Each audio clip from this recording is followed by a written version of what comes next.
Mesdames, Messieurs, ce soir, à 21 h précisément, sur les Champs-Élysées, une attaque est intervenue visant des policiers et le car qui les abritait. Un policier a été tué. 2 autres ont été blessés. Une passante a également été touchée. L'assaillant a été lui-même neutralisé par d'autres policiers. Tout le quartier a été bouclé. Les personnes qui étaient présentes ont pu être évacuées.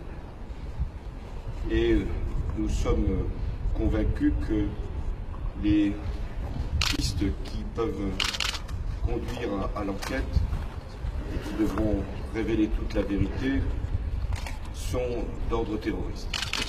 Le parquet antiterroriste a d'ailleurs été saisi et l'enquête sera menée sous sa conduite pour connaître les motivations et les éventuelles complicités. J'ai convoqué un conseil de défense demain matin à 8 h. Tout est fait pour que la mobilisation de nos forces de sécurité, policiers, gendarmes, militaires, soit au plus haut niveau dans les circonstances que nous connaissons. C'est d'ailleurs le cas depuis plusieurs mois. Et nous serons d'une vigilance absolue, notamment par rapport au processus électoral.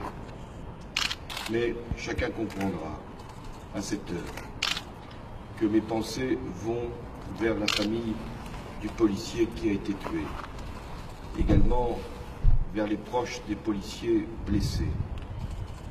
Un hommage national sera rendu à ce fonctionnaire de police qui a été ainsi lâchement assassiné.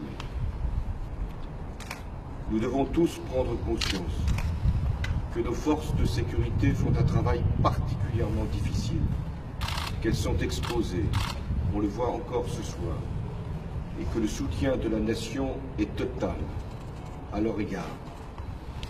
Et que je réitère ici tous les engagements que j'ai pris à l'égard des policiers, gendarmes et militaires. Il en va de la protection de la nation, de la sécurité de nos concitoyens. Tout doit être fait pour que ces policiers, gendarmes et militaires puissent exercer leur mission. Bien sûr, dans l'état de droit et avec le respect des procédures, mais avec la confiance de toute la nation. C'est le message que je veux adresser ce soir. Il va au-delà même des policiers, gendarmes et militaires. Il s'adresse à tous nos concitoyens. Ils sont protégés, ils doivent l'être, ils le seront. Et toutes les mesures qui ont pu être prises vont dans cette direction.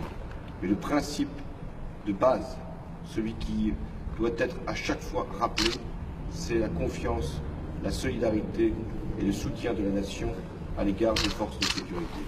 Telle est ma pensée ce soir, et qui est une pensée de grande tristesse à l'égard de ce fonctionnaire qui a fait son travail jusqu'au bout, de sa famille, des policiers blessés, mais également de notre grande détermination à tout faire pour lutter contre le terrorisme, ici comme partout où nos forces sont engagées.